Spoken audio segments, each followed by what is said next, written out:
Clara was a woman who had everything: beauty, brains, and a career she cherished. She had worked too hard to build her life to let anything slow her down. Men came and went, asking for her hand in marriage, but she turned them all away. Work was her focus. Love? She had no time for it. Until she met Clerk. It happened so fast. One moment, she was walking out of a meeting, her heels clicking against the polished floor, and the next, her eyes locked with his. Clerk was tall, confident, and so effortlessly handsome. There was something about him that made her heart skip a beat. He smiled, and she couldn't help but smile back. "Hello," he said, his voice warm. "Hello," she answered, surprised at the way her own voice softened. They exchanged numbers that day, and from that moment on, they couldn't stop talking. Every night, their calls stretched for hours, filled with laughter, teasing, and the kind of connection that made time disappear. Whenever they spoke, Clara found herself smiling until her cheeks hurt. One evening, Clerk chuckled through the phone. "Clara, when are you going to let me take you to dinner?" She smiled, rolling her eyes playfully. "I'll think about it."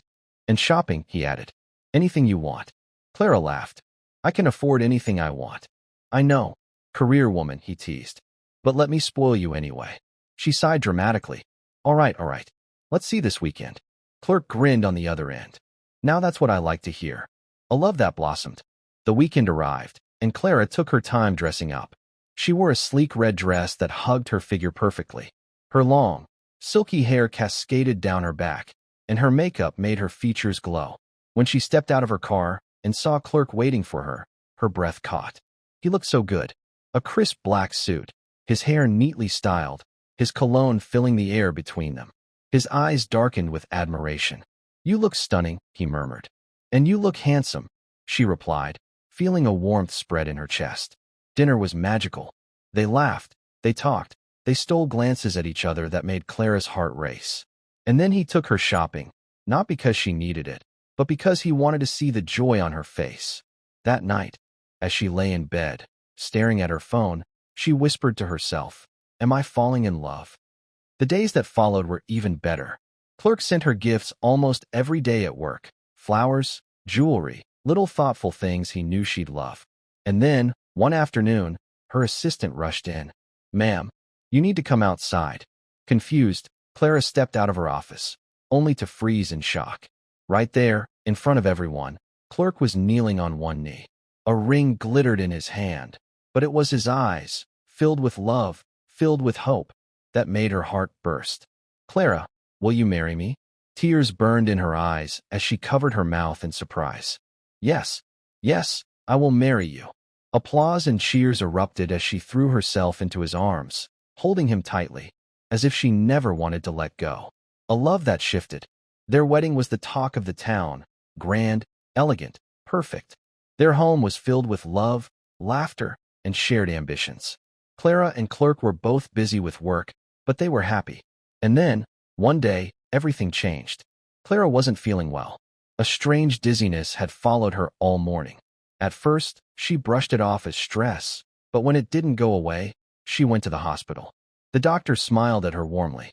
"Congratulations, Mrs. Clerk. You're expecting a baby." Clara gasped.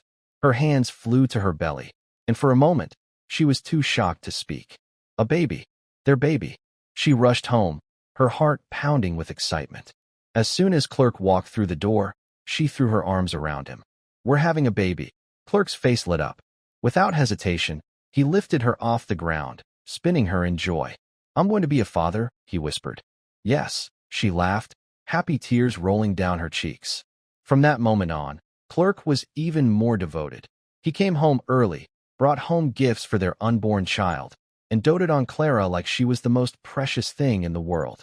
9 months later, their daughter was born. She was perfect. Their love grew stronger, or so Clara thought. A love that broke. Then came Beauty. She was young, stunning, with curves that caught every man's attention. The moment Clerk saw her at work, something shifted. He tried to fight it, at least at first. But Beauty was relentless. The way she looked at him, the way she laughed at his jokes, the way she reminded him of how Clara used to be. Except Clara wasn't the same anymore. She was still beautiful, but she was tired now. Her body had changed. She had sacrificed so much to be a mother and a wife. And Clerk? He started slipping away. It started with small things. Coming home late. Being distracted. But then, he stopped touching Clara altogether. She lay beside him at night, feeling his body next to hers, yet feeling a million miles apart. And then, the worst happened. Their daughter, now 15, had an accident. She was walking home from college when a speeding car ran into her. The school called her father first, but Clerk didn't answer. He was with Beauty, locked away in her office, lost in his own selfish world. So they called Clara, and she picked up immediately. Rushing to the hospital, her world collapsed when she saw her daughter lying there, her body bruised, machines beeping. Tears spilled down Clara's cheeks as she dropped to the floor. My baby. She tried calling Clerk again. No answer. And suddenly, she knew. He wasn't busy with work. He wasn't caught up in meetings. He was with her.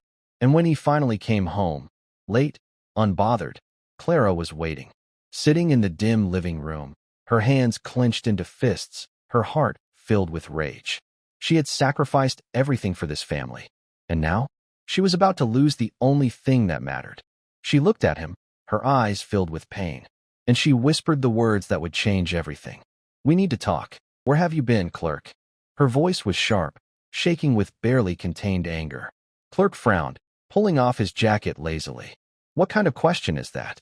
Clara took a deep breath, her fists tightening. I have been calling you. The hospital has been calling you. You didn't answer. At the mention of the hospital, Clerk's face changed. His body tensed. Hospital? What? Clara swallowed hard, her throat burning. Her eyes welled up with tears as she whispered. Our daughter. She had an accident. Clerk froze. His breath hitched. What? His voice was barely above a whisper. His eyes darted around the room as if searching for their daughter. Where is she? Is she not back from school? He asked, his voice rising in panic. Clara's lips trembled. She was coming back from school. Because you didn't pick her up. The words hit him like a slap.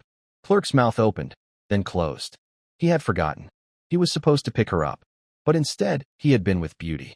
Clara's chest ached as she continued. She was walking home alone, and a speeding car hit her. The hospital called because she needs surgery, immediately. She wiped her tears, her voice breaking. She needs to be flown abroad for the surgery. But we don't have that kind of money. Clerk dragged his hands down his face, pacing the room. This is too much. His voice shook. Clara clenched her jaw. You think it's too much for you? She whispered bitterly. Our only daughter is fighting for her life. Because of you. And now we might lose her because we're broke. Clerk sat down, his hands gripping his head. They had put all their savings into a failed business. The company they invested in ran off with their money. They had nothing left. Desperate, they called family members, friends, everyone they knew. No one could help. That night, Clerk couldn't sleep. His mind raced with one thought. He needed money. Fast. And that's when he thought of John. The deal with the devil. John was a man Clerk worked with, a man who knew how to get money, no matter what. The next morning, Clerk met John in a quiet corner of their office. I need money, Clerk said, his voice low. Fast. John leaned back in his chair. Fast money comes with fast trouble. Clerk exhaled sharply. I don't care. My daughter's life is at stake. John studied him for a moment, then nodded slowly. There's only one way. Clerk swallowed. What is it? John leaned in. We steal from the company. Clerk's heart pounded. He had never done anything like this before. But when he thought of his daughter lying in that hospital bed, he had no choice. He and John sat down, whispering their plan. It was risky. It was dangerous. But it was their only option. That night, they carried out their plan. And it worked. They stole a huge amount of money. Sitting in Clerk's office, the two men counted the money, their hands shaking. We never speak of this, John said, holding out his hand. Never, Clerk agreed, shaking it. The price of a secret. Clerk rushed home, his hands gripping the bag of stolen money. Clara saw him and immediately knew. Where did you get this money? She asked, her voice full of suspicion. Clerk hesitated. But then, he had no choice. He told her everything. For a moment, Clara just stared, silent. Then, slowly, she nodded.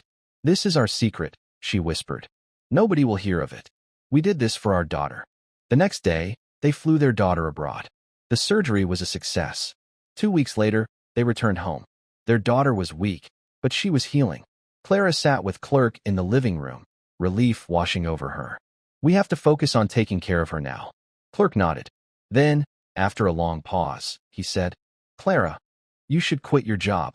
Clara frowned. What? She needs full-time care. You should stay home, and I'll go out and work. Clara hesitated. Her career meant everything to her. But then she looked at their daughter, and she agreed. She quit her job. She stayed home. She devoted herself to their daughter and to their home. And Clerk devoted himself to Beauty. A wife's worst nightmare. Clerk and Beauty's affair grew stronger. Beauty wanted more. She wanted everything. One night, as Clerk lay beside Clara in bed, his phone vibrated. A message from Beauty. When is she leaving the house? I want to move in as your wife. Clerk froze. And then, slowly, he turned, only to see Clara standing behind him. She had seen the message. Her lips curled into a slow, cold smile. Don't worry, my husband, she whispered. I have a plan. A murder in the dark. The next morning, Clerk called Beauty. My wife and I are divorced, he lied. Come over. I want you to see the house. Beauty was overjoyed. That evening, she arrived at their home, dressed in a tight, dazzling dress. Clara welcomed her with a warm smile. Come in, Beauty. Beauty walked inside, her eyes sparkling. I've been waiting for this day. Clara nodded. I know. Then, she turned to Clerk. Kill her. Beauty's smile disappeared. What? She let out a nervous laugh. This is a joke, right? Clara's expression remained blank. Clerk hesitated. His hands shook. His heart pounded. But then, Clara pulled out her phone. She pressed play. And suddenly, Clerk heard his own voice, the secret recording of their crime. His eyes widened in horror. If you don't do it, Clara whispered, I'll send this to the police. Clerk had no choice. That night, Beauty's screams echoed through the house. And then, silence. Clara watched as Clerk buried Beauty's body in a shallow grave in their backyard. She filmed everything. And when it was done, she looked at Clerk and whispered, Now, you belong to me. The escape. 2 days later, Clara packed their bags. We're leaving this town, she said. Clerk, weak and broken, nodded. He had no choice. They sold the house. They disappeared. And as they left the city, Clara whispered her final goodbye. You thought you could replace me? Now, you will never be free.